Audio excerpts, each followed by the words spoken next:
السلام علیکم ورحمۃ اللہ. دلیل کے پلیٹ فارم پہ آج ہمارے جگری دوست اور فکری یار عمار خان یاسر پھر سے ہمارے ساتھ موجود ہیں. میں اس پلیٹ فارم پہ ان کی آمد پر دل کی تھا گہرائیوں سے ان کا شکر گزار ہوں. السلام علیکم. وعلیکم السلام ورحمۃ اللہ. کیسے ہیں آپ؟ خیریت سے؟ الحمدللہ ماشاء اللہ. پہلے ہمارا سیٹ اپ الگ تھا, آج یہ سیٹ اپ کیسا مبارک ہو آپ کو نئے سیٹ اپ کی, اور اس سے کافی بہتر کیا آپ نے. انوائرمنٹ بھی, اکوپمنٹس بھی, ٹیم بھی ماشاء اللہ دن بدن ترقی کرتے جا رہے ہیں. اور امید ہے کہ اس دفعہ ہمارا یہ جو پوڈ کاسٹ ہے اگرچہ مختصر سی ہے, آپ کی مصروفیت کا مجھے اندازہ ہے, تو کوشش کریں گے کہ پچھلی باری سے زیادہ اچھا ہو سکے. خیر, موضوع کی طرف بڑھتے ہیں. کل اسلام آباد میں ایک واقعہ ہوا. اس واقعے پہ آپ کی کیا ماہرانہ رائے ہے, اور بالخصوص آپ سے پوچھنے کا مقصد یہ ہے کہ آپ اسلام آباد میں رہائش پذیر ہیں, طاقت کے مراکز کے ساتھ ہیں آپ, تو آپ کی نظر میں یہ کیا تھا اور کیا ہوا ہے اور مستقبل میں کیا ہونے والا ہے؟ دیکھیں, آسان لفظوں میں کہیں تو کسی نے بڑی پیاری بات لکھی تھی کہ جب پیچھے کسی کا ہاتھ ہو تو 126 دن دھرنا چلتا ہے, اور جب پیچھے کوئی ہاتھ نہ ہو تو 26 منٹ کے اندر اسلام آباد کلیئر کروا لیا جاتا ہے. ٹھیک ہے, اب بات یہ ہے کہ آپ نے جب ایک تسلسل پکڑا ہوا ہو ریاست پہ حملہ آور ہونے کا اور ریاستی وسائل کو ہی استعمال کرتے ہوئے حملہ آور ہونے کا, تو وہ ریاست کب تک برداشت کرے گی؟ آپ نے اس سے پچھلی دفعہ بھی جو اسلام آباد کے اندر ایک نوٹنکی اور ایک تماشا لگانے کی کوشش کی, اور پھر بعد میں جو آپ کے ساتھ ہوا اور پھر آپ کو جو ایکسکیوز دینا پڑا کہ میں 12 اضلاع پھلانگ کے یہاں پہنچا ہوں, وہ ریسٹ از دا ہسٹری. اور وہ انشاءاللہ یہ جو گنڈا پور کی ایک وہ تقریر تھی اس کے بعد جو اسمبلی والی, وہ انشاءاللہ پولیٹیکل سائنس کے اسٹوڈنٹس کو پڑھائی جاتی رہے گی کہ اس میں کون سی جو ہے نا وہ منطقی مغالطے اس میں استعمال کیے گئے ہیں اور کارکنوں کے قسم کا چونا لگانے کی کوشش کی گئی ہے. اور اس دفعہ گنڈا پور سخت مشکل میں تھے, کارکن کہیں بھی ان کو واش روم بھی جانا نہیں دے رہے تھے. ان کو کئی دفعہ بیچاروں کو تنگ آ کے کہنا پڑا کہ بھائی وضو کرنے جا رہا ہوں, نماز پڑھنی ہے, میں بھی انسان ہوں, مجھے جانے دو. لیکن اس دفعہ جو بشرا بی بی ساتھ تھیں, انہوں نے کسی کو بھی کچھ کرنے نہیں دیا, اور جو پیچھے سے ایک آ رہا تھا انہوں نے بڑی, ہمیں اس وقت سمجھ نہیں آ رہی تھی کہ یار کیا کر رہے ہیں. اٹک پل سے بھی آگے آ گئے, کٹی پہاڑی سے بھی نکل آئے, فلان جگہ سے بھی نکل آئے, 26 نمبر سے بھی آگے آ گئے, لیکن کرتے کرتے تھکاتے وہ ڈی چوک پہ لے کے آئے, ان سب کو اکٹھا کیا, اور اس کے بعد جو کچھ ہوا وہ آپ نے سارا کچھ رات کو دیکھ لیا ہے کہ کس طرح ریاست نے پھر بتایا ہے کہ تم ریاست کے باپ بننے کی کوشش کر رہے تھے, لیکن تم اپنے اسی سابقہ بیان پہ قائم رہو کہ آرمی چیف قوم کا باپ ہوتا ہے اور ریاست ایک ماں کی حیثیت سے ہوتی ہے. اور جب تم ماں کا باپ بننے کی کوشش کرو گے تو پھر ماں کو اپنی ممتا تھوڑی دیر کے لیے پیچھے رکھ کے تمہیں بتانا پڑے گا کہ تم جڑیں لگ دے ہو, بچے ہو, بگڑے ہوئے بچوں کو سدھارنا. ہاں, تو سدھارنا ضروری ہے.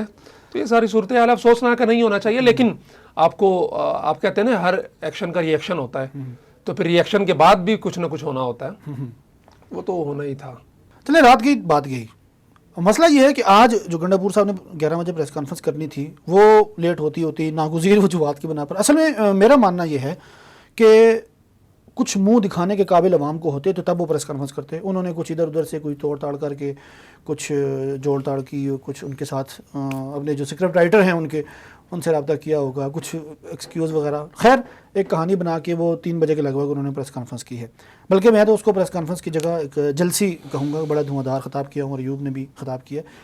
تو اس خطاب کے بعد آپ نے دیکھا سنا ہوگا, کیا سمجھتے ہیں کہ کیا ان کا پی ٹی آئی کا وہ جو دھرنا ہے, وہ جو دھرنے کا جس کو نام دے رہے ہیں, کہ وہ آگے بڑھتا ہوا آپ کو نظر آتے ہیں؟ یار سعید بھائی, آپ بھی سمجھدار ہیں. آپ نے جو پچھلی کے پی کے اسمبلی میں جو تقریر اس نے کی تھی 24 گھنٹے کے بعد اپیئر ہو کے, اس میں اور اس میں کیا فرق نظر آیا آپ کو؟ اس میں بھی کنفیوز, چہرے پہ ہوائیاں اڑ رہی ہیں, اور صرف کارکنوں کو ایک لالی پاپ دینے کے لیے فیس سیونگ. ورنہ جو کچھ یہاں پہ ہوا, اور رات بلکہ پی ٹی آئی نے آفیشلی اناؤنس کر دیا کہ جی جلد دھرنا ختم کرنے کا اعلان کر دیا. تو وہ کسی نے لطیفہ بھی بڑا زبردست لگایا ہوا تھا کہ رات جب بشرا بی بی نے لائٹیں بجھا دیں اور کہا کہ جو جانا چاہے وہ چلا جائے, ہمیں کسی سے گلا شکوا نہیں ہوگا. جب تھوڑی دیر بعد لائٹیں جلائیں تو لوگ تو وہیں کھڑے تھے, جب دیکھا تو بشرا بی بی اور گنڈا پور کہیں نہیں تھے. اور پھر کسی نے شعر بھی بھیجا ہوا, کوئی حسینی نہیں تھا میرے رفیقوں میں, دیا بجھا کے جلایا تو میں اکیلا تھا. تو وہ جو اکیلے تھے وہ رات کو یہ سہاوا کے راستے سرکٹ ہاؤس ہری پور میں پائے گئے, رات وہاں پہ گزاری. ورنہ ان کو تو رات کو پکڑ لیا تھا جو ہے نا. اور اگر آپ پیر صحابہ کے راستے سے جا رہے ہیں, آپ کو پتا منال کے جہاں پہ تھا اس کے ساتھ تو فوجی چیک پوسٹیں ہیں, یہاں سے نکلے بھی ہیں اس راستے سے, وہاں آدھا پونا گھنٹہ لگتا ہے پہنچنے میں. ادھر سے کالز چل جاتی ہیں جس میں کہہ رہے تھے پیچھے ویمن پولیس جا رہی ہے, سارا کچھ جا رہی تھی. لیکن اگر پکڑنے کا ارادہ ہوتا تو یہاں جب پکڑا تھا چھوڑا کیوں؟ پھر یہاں نہیں بھی پکڑا تھا, بھاگ گئے تھے, تو وہاں پہ وہ تو ایک سڑک ہے, آپ سائڈوں سے کہیں سے بھی نہیں جا سکتے. وہاں پہ چیک پوسٹیں ہیں, چیک پوائنٹس ہیں, وہاں پہ تو نفری ہوتی ہے ہر وقت 250-300 کی, وہاں پہ آسانی سے پکڑا جا سکتا تھا. لیکن بہت ساری چیزیں ڈیولپمنٹس ہو رہی ہوتی ہیں، انڈر دا ٹیبل بہت کچھ چل رہا ہوتا ہے، عوام کے لیے، کارکنوں کے لیے کچھ اور ہوتا ہے، اور جو لے دے ہو رہی ہوتی ہے، کچھ لو کچھ دو کی جو چیزیں چل رہی ہوتی ہیں، کسی کو نوازا جا رہا ہوتا ہے، کسی کو بیک پہ ڈالا جا رہا ہوتا ہے، تو بہت ساری چیزیں تھیں جن کی وجہ سے یہ ضروری تھا۔ البتہ انہوں نے اپنے کارکنوں کو کچھ نہ کچھ تو بتانا ہے، کچھ نہ کچھ تو دینا ہے کہ ہم یوں نکلے ہیں، ہم نے ایسے کیا ہے، ویسے کیا ہے۔ تو وہ جس طرح پچھلی دفعہ انہوں نے کے پی میں کہا تھا کہ ہم آئی جی اسلام آباد کو پکڑیں گے، ہتھکڑی لگائیں گے، FIR ہوگی، اور 3 دن بعد اسی اگلے اجلاس میں ہی آئی جی اس کے ساتھ بیٹھا ہوا اور یہ منمنا کے جو ہے نا وہ منتیں ترلے کر رہا ہے کہ جی ہمیں آپ نے یہ کر دیا، وہ کر دیا، تو فلاں اس کر میں دیا۔ اچھا ٹھیک ہے، ساری باتیں درست ہیں۔ کے پی کی عوام 13 سال ہو گئے ہیں تقریباً PTI کی حکومت کو، ان کو برداشت کر رہی ہے، سہ رہی ہے۔ میرا سوال یہ ہے کہ کیا ان کے مطابق وہ دنیا میں سب سے زیادہ باشعور طبقہ ہے اور ان کو یہ شعور ان کے اڈیالہ کے چانسلر صاحب نے دیا ہے، تو وہ شعور کہاں گیا؟ وہ عوام اپنے ان لیڈروں سے سوال کیوں نہیں پوچھتی کہ سرکار من اگر حقیقی آزادی تھی تو آپ کے بچے کہاں ہیں؟ گنڈاپور صاحب اصل میں جو آپ ہسٹری اٹھا کے دیکھیں، آپ ہٹلر کی تاریخ کو اٹھا لیں، ایون جتنے بھی مسولینی یا جتنے بھی پاپولسٹ گزرے ہیں، وہ پاپولر نیریٹو پہ جب کھڑے ہو جاتے ہیں اور عوام کو جب کلٹ بنا لیتے ہیں اپنا، تو اس کے بعد عوام ان سے کارکردگی کا سوال نہیں پوچھتی، اس کے بعد وہ ایک ہی مائنڈ سیٹ چلتا ہے اور اسی کو لے کے۔ اس لیے جرمنی نے جب ہٹلر کے بعد کیا کیا، چن چن کے، جس طرح ہمارے ہاں چن چن کے ابھی بھی یوتھیے لگائے جا رہے ہیں، تو جرمنی نے ہٹلر کے بعد چن چن کے جو ہٹلر کے آس پاس کے لوگ تھے ان کو نکال کے فارغ کر کے سائڈوں پہ کیا کہ ہم نے اب صفائی کرنی ہے، ہم نے اب اپنے ملک کو صحیح سمت میں لے کے جانا ہے۔ تو جب تک یہ رہے گا، یہ کارکن نہیں ہے، یہ کلٹ ہے، یہ زومبیز ہیں، یہ اندھے مقلد ہیں جو 2 + 2 = 5 کہہ دیے۔ وہ جس طرح وہ کہتا ہے نا فلم میں، بھائی نے بولا کرنے کو تو کرنے کو، تو اب خان صاحب نے کہہ دیا ہے مرنے کو تو مرنے کو، ٹھیک ہے۔ ابھی ایک جگہ بیٹھا تھا، وہ بات ہوئی کہ ہمارا جو مذہبی نوجوان آتا ہے ناموس رسالت کے اس پہ یا کسی اور کاز کے لیے، مذہبی کے لیے، تو اس کو پتا ہوتا ہے کہ جی وہ جنت کے لیے مر رہا ہے، وہ شہید ہو رہا ہے اور اس کو جنت ملے گی آخر میں۔ تو میں نے کہا کہ یہ جو سیاسی والے اب مر رہے ہیں، ان کی بھی گفتگو آپ اٹھا کے دیکھ لیں پچھلے انٹرویوز کی، تو ان مرنے والوں کو بھی یہی سمجھایا گیا، یہی سکھایا گیا، ان کے دماغوں میں بٹھایا گیا ہے کہ بس یہ اسلام کفر کی جنگ ہے، یہ حق اور باطل کی جنگ ہے، یہ حسینیت یزیدیت کی جنگ ہے۔ اپنی سیاست کے لیے ان کے نوجوانوں کے ذہنوں کو برباد کیا گیا، انجیکٹ کیا گیا ان کے اندر ایک زہر، اور یہ جو مرے یہ بیچارے بھی جو ہے نا اسی فلسفے کے تحت مرے ہیں کہ ہم حق کے لیے جان دے رہے ہیں، ہم اسلام کے لیے جان دے رہے ہیں۔ ان کو بتایا گیا کہ یہ ایک اس وقت میں آپ نے وہ عمران خان نے کہا کہ شہریار فریدی عمرہ کرنے چلا گیا، حالانکہ یہ وقت تھا یہاں پہ کھڑا ہونے کا۔ تو ان کو یہ ساری چیزیں بتائی گئی ہیں، سمجھائی گئی ہیں، تدریجاً ان کے ذہنوں کو مسخر کیا گیا ہے۔ اور لیکن پھر بات وہی ہے کہ پیرنی کے تعویذ کے اوپر حافظ صاحب کا جو دم تھا وہ غالب آ گیا۔ اور کل میں مغرب ٹائم یہاں ڈی چوک سے، بلکہ عشاء ہماری یہاں ہو گئی، آسم بھی ساتھ تھا، تو جو یہاں پہ تعفن پھیلا ہوا تھا، ابھی صبح جب ہم آئے ہیں تقریباً 1-1:30 بجے، الحمدللہ ایسا ڈی چوک چمک رہا تھا نا کہ آج تک ایسی صفائی میں نے ڈی چوک کی نہیں دیکھی ہے، اور بالکل علاقہ کلیئر تھا۔ وہی بات 126 دن میں جو پیچھے ہاتھ تھا جس نے بٹھائے رکھا، جب ہاتھ نہیں تھا تو 26 منٹ کے اندر الحمدللہ ہر چیز کلیئر ہوئی اور لوگوں کو بھگا دیا۔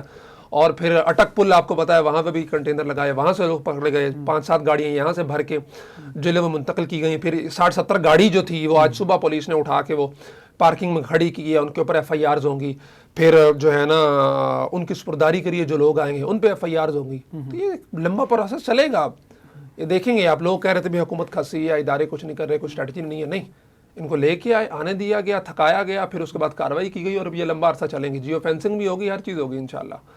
مجھے ذاتی طور پہ عمار بھائی ایک فیلنگ آتی ہے کہ خوشی بھی ہے، دکھ بھی ہے۔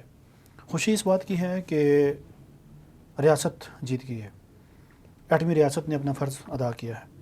البتہ دکھ اس بات کا ہے کہ نوجوان ایک آنکھوں میں خواب سجا کر اسلام آباد میں آیا تھا، اور نوجوانوں کے خواب جب ٹوٹتے ہیں، خواب کرچی ہوتے ہیں، تو دکھ تو ہوتا ہے ان کو۔ اب مسئلہ یہ ہے کہ آپ کی بات بالکل درست ہے، آپ کی بات کو کوٹ کروں گا کہ کلٹ بنا کے ان کے زہروں میں یہ زہر انجیکٹ کر دیا گیا ہے۔ دیکھیں جو نوجوان، یہ جو آپ کہہ رہے ہیں نوجوانوں کے خواب ٹوٹتے ہیں، نوجوانوں کا خواب تو یہ بھی ہوتا ہے کہ میں نے کروڑ پتی بننا ہے، اس کے لیے وہ ڈکیتی ڈالنی شروع کر دے، بینک لوٹنا شروع کر دے۔ کتنے نوجوان پکڑے جاتے ہیں جو ہے نا، اور بعض تو ایسے ہوتے ہیں کہ علاج کے لیے، باپ کے علاج کے لیے، ماں کے علاج کے لیے، بیٹی کے علاج کے لیے، بچوں کے علاج کے لیے 2 نمبر کام کرتے ہیں، پھر ان کو چھوڑ دیں صرف اس لیے کہ نوجوان کا خواب تھا اپنی بیٹی کا علاج کروانا، نوجوان کا خواب تھا اپنے بچوں کے لیے 2 کنال کا بنگلہ خریدنا، لیکن اس خواب کی تکمیل کے لیے آپ کو جمہوری ایک راستہ دیا ہوا ہے. یہ احتجاج آپ کا جمہوری حق ہے, اصل یہ چیز ہے, آپ کا جمہوری رائٹ ہے, لیکن اس کے بھی طریقے ہیں. مسئلہ پتہ ہے کیا ہے, ہم مثالیں دیتے ہیں امریکہ کی جمہوریت کی, یورپ کی جمہوریت کی, ان ممالک کی, لیکن کیپٹل ہل پہ جو حملہ کیا تھا ٹرمپ کے حامیوں نے, ابھی تک وہ لوگ جیلوں میں ہیں کہ نہیں ہیں؟ جی ہاں, خود ٹرمپ پہ ابھی پچھلے آنے والے دنوں کے اندر اس کی صدارتی مدت شروع ہونے سے پہلے وہ کوئی سزا سنانی ہے, فیصلہ محفوظ ہے پتہ نہیں کس عدالت میں, تو کتنے نیو یارک کی عدالت میں کتنے 100 لوگ اس وقت جیلوں میں پڑے ہیں, اور ہزاروں لوگ ان مقدموں میں نامینیٹ ہوئے تھے, اور سب پہ مقدمے چلے جو ہوئے, جو ویڈیوز ویژول جن کی موجود تھی, سب کو سزائیں ہوئی. کسی ملک کے اندر کسی شہری کو یہ حق حاصل نہیں ہوتا کہ وہ چڑھ دوڑے کسی بھی طرح سے پارلیمنٹ پہ یا کسی بھی طرح سے آرمی تنصیبات پہ نوجوانوں کا مورال ڈاؤن کرنے کے لیے جہازوں کو آگ لگا دیں اور چھاونیوں کے آپ دیواریں گرا دیں, اور ہمارے جو ہیروز ہیں, مجسمے ہیں ان کے جو بنے ہوئے, ان کو آپ گرا دیں, ان کو ٹھڈے ماریں. کہیں پہ اجازت نہیں ہوتی. جمہوریت حق ہے احتجاج کرنا. مولانا فضل الرحمان کا قافلہ کراچی سے چلا 2019 کے اندر, ابھی کی بات نہیں کر رہا میں, 19 میں جب عمران خان کی حکومت تھی, 19 میں چلا, اسلام آباد آیا 7-8. انہوں نے کہا کہ آپ نے ڈی چوک نہیں آنا, آپ کو پشاور موڑ جگہ دیتے ہیں, آپ وہاں دھرنا دیں. مولانا نے مان لیا نا, وہیں پہ بیٹھ گئے پشاور موڑ پہ, 8-10 دن دھرنا دیا. جو مطالبات تھے, جو بھی انڈر دا ٹیبل ڈسکشنز ہوئیں, جو بھی نیگوشیشنز ہوئیں, جو بھی معاملات ہوئے, اس کے بعد چلے گئے. ان کو بھی تو آپشن دیا تھا کہ آپ سنجانی میں آ کے بیٹھے, وہاں پہ دھرنا دے دیں, جو کرنا ہے سو کرنا ہے. ان کو حتیٰ کہ پرسوں رات کو جو خبر چلی, پشاور موڑ کی بھی تجویز دی گئی ان کو. انہوں نے کہا کہ نہیں, ان کو 2-3 اور جگہ ان کو آپشن, پریڈ گراؤنڈ کی آپشن دی گئی, وہاں آپ دھرنا دے لیں, بیٹھ جائیں. انہوں نے کہا جی نہیں, ہم نے جی ادھر ہی آنا, ڈی چوک ہی آنا ہے. اس طرح تو نہیں ہوتا. ہر معاملات کے اندر آپ کہیں گے صرف ہماری مانی جائے, صرف ہماری سمجھی جائے, صرف اس لیے کہ جی ہم نے 92 کا ورلڈ کپ جیتا ہوا ہے, صرف اس لیے کہ ہم نے شوکت خانم بنایا ہوا ہے, وہ بھی نواز شریف کی دی گئی زمین اور 50 کروڑ کے اس سے. تو بہت ساری چیزیں ہیں, آپ اختلاف کر سکتے ہیں, بہت ساری چیزیں ہو سکتی ہیں, لیکن یہ چیزیں کبھی بھی قابل برداشت نہیں ہوتی ریاست کے لیے اور نہ ہی عام عوام کے لیے. ہم اسلام آباد میں رہتے ہیں 2 سال سے, ہمارا جینا مرنا عذاب ہوا پڑا ہے. جب بھی کوئی معاملات ہوتے ہیں, پچھلی SCO کانفرنس تھی, اس وقت یہ آ گئے اس کو سبوٹاج کرنے کے لیے. ابھی بیلاروس کا پریزیڈنٹ آ رہا ہے, اس کے لیے یہ آ گئے. اس حساب سے نہیں, 2014 سے چل رہا ہے. اس وقت چائنی پریزیڈنٹ نے آنا تھا, اس وقت ان کے یہ معاملات تھے. تو 14 سے لے کے 24 آ گیا, ابھی تک یہ احتجاجی سیاست سے نکل ہی نہیں پا رہے ہیں. آپ ڈیولپمنٹ کریں, 2013 سے KP کا صوبہ آپ کے پاس ہے, وہاں پہ آپ کی حکومت ہے, 11 سال ہو گئے ہیں. 11 سال میں اس کا قرضہ کتنے ہزار ارب روپیہ بڑھ گیا ہے. آپ کے وہاں پہ پل نہیں ہے, تعلیم کا برا حال ہے. ابھی 4 یونیورسٹیاں انہوں نے بند کی ہیں, اس کے سامان کی نیلامی ہوئی ہے, ویڈیوز پوری دنیا نے دیکھی ہیں. کون سا کالج ہے جو آپ نے ان 11-12 سالوں کے اندر اپ گریڈ کیا ہو؟ کون سی یونیورسٹی ہے جہاں پہ آپ تعلیمی نظام بہتر کیا ہو؟ آپ نے کوئی نئی یونیورسٹی بنائی ہو؟ کون سا ایسا اسپتال ہے؟ ایون میں خود KP سے ہوں, آپ KP سے ہیں, آپ کو پتا ہے زیادہ. مطلب کیا انفراسٹرکچر آپ نے دیا ہے KP کے اندر؟ کوئی سڑکیں سدھاری ہوں, کوئی پل بنائے ہو, لوگ جو ہے نا معذور بیمار لوگ کس طرح سے وہ جو ندی نالے ہیں آپ کے KP کا جو ایک حسن ہے ان کو کراس کر رہے ہیں. وہاں پہ آپ نے کوئی پل بنایا ہو, کوئی انفراسٹرکچر بنایا ہو, کوئی آپ کے نوجوان کو آپ نے امپاور کیا ہو, اس کو تعلیم پہ توجہ دی ہو, کچھ بھی نہیں ہے. سوائے چلو سوابی چلو اسلام آباد چلو. تو اس سارے میں آپ KP کی عوام کو کیا پیغام دینا چاہتے ہیں کہ یار کیا کریں آپ لوگ؟ سیاست کو ایشوز پہ لے کے آئیں, شخصیات سے اٹھ کے. ابھی امریکہ کا الیکشن ہوا ہے, ٹھیک ہے, ہمارے وہ ایک فرسٹ ورلڈ کنٹری ہے, ہم تھرڈ ورلڈ کنٹری ہیں, لیکن آپ اس کو دیکھیں, سیاست سے پہلے ڈیبیٹس ہوتی ہیں. ایون انڈیا, آپ نہ جائیں دور, انڈیا کو دیکھیں. میں جو کہ بہت ان کو دیکھتا ہوں, ان کا میڈیا, ہمارا کشمیر کی وجہ سے بھی اور وہاں مسلمانوں کے جو ہیں ہم اس کو بھی کور کرتے ہیں حالات. ابھی بھی آج کل بھی بڑا ایشو چل رہا ہے, 3-4 مساجد ڈیمولش کرنے جا رہی ہے مودی حکومت. تو ان کے آپ الیکشن کے دن جب ہوتے ہیں, وہ ریاستی الیکشن ہوں یا پھر قومی الیکشن ہو, ان کے ہر معاملات میں ان کی جو ڈیبیٹس ہوتی ہیں بڑی ہیلدی ڈیبیٹس ہوتی ہیں اور ایشو بیسڈ ہوتی ہیں. صحیح ہے, ایشو بیسڈ ہوتی ہیں. اپنا پروگرام کینڈیڈیٹس کے درمیان اپنا پروگرام دیتے ہیں, یہ اپنا پروگرام دیتا ہے, پھر ایک دوسرے کے پروگرام کو ڈچ کیا جاتا ہے, پھر اپنا پروگرام عوام کے سامنے پچ کیا جاتا ہے, لوگ اس بنیاد پہ. امریکہ کے اندر آپ دیکھ لیں, آپ نوجوان جو ہے ہمارا پڑھا لکھا ہے, یہ مستقبل بنانا چاہتا ہے پاکستان کا بھی اپنا بھی, تو وہ بجائے صرف سیاسی نعروں کے پیچھے اپنے اسٹرگل کو مختص کرنے کے بجائے کہ جی عمران ہی نجات دہندہ ہے اور عمران کے بغیر تو گویا ملک ختم ہو جائے گا, تباہ ہو جائے گا, برباد ہو جائے گا. قبرستان بھرے پڑے ہیں ایسے لوگوں سے جو کہتے تھے کہ ہم سائڈ پہ ہوں گے تو پتہ نہیں دنیا اتھل پتھل ہو جائے گی. بھٹو بھی یہی کہتا تھا, ضیاء بھی یہی سمجھتا تھا, مشرف بھی یہی کہتا تھا. میں نہ آیا تو جو ہے نا پاکستان کا پتہ نہیں کیا ہوگا. صحیح ہے, چاہے وہ آرمی ہو, چاہے وہ سیاستدان ہو, چاہے وہ پولیٹیشنز ہو, مقتدرہ اسٹیبلشمنٹ کی ہو یا عوامی جگہوں پہ بیٹھی. سب نے آج ہیں کل نہیں ہونا, کوئی 3 سال کے لیے, کوئی 5 سال کے لیے, کوئی 10 سال کے لیے, سب نے چلے جانا ہے. ریاست نے یہی رہنا ہے, ملک نے یہی رہنا ہے, نسلوں نے یہی پلنا بڑھنا ہے. آپ جو ہے نا اس ملک کے لیے, اس ملک کے مفاد کے لیے, اپنے آنے والی نسلوں کے مفاد کے لیے ایشو بیسڈ سیاست کریں, شخصیات سے نکلیں, کلٹ بننے کی بجائے ان کو بھی کرٹیسائز کر کے کٹہرے کے اندر کھڑا کرنے کی کوشش کریں کہ آپ کو 4 سال ملے تھے, آپ نے کیا کیا. آپ نے باجمات ہو کے ایکسٹینشن دی باجوہ صاحب کو, جن کو آج آپ گالیاں دے رہے ہیں. آپ نے جو ہے نا وہ اس زمانے میں ایک نعرہ متعارف کروایا تھا کہ آرمی چیف قوم کا باپ آپ نے آرمی چیف قوم کا باپ بنایا. آپ کے زمانے میں 77 سال کا جو ہمارا عرصہ ہے, ایک مثالی 1 پیج حکومت تھی. آپ ہی بتاتے تھے کہ آرمی چیف اور وزیر اعظم 1 پیج پہ ہیں. تو آپ کو ذرا سائڈ پہ کیا تو آج سب چیز تباہ و برباد ہو گئی, ہر چیز ختم ہو گئی ہے. اس طرح نہیں ہوتا.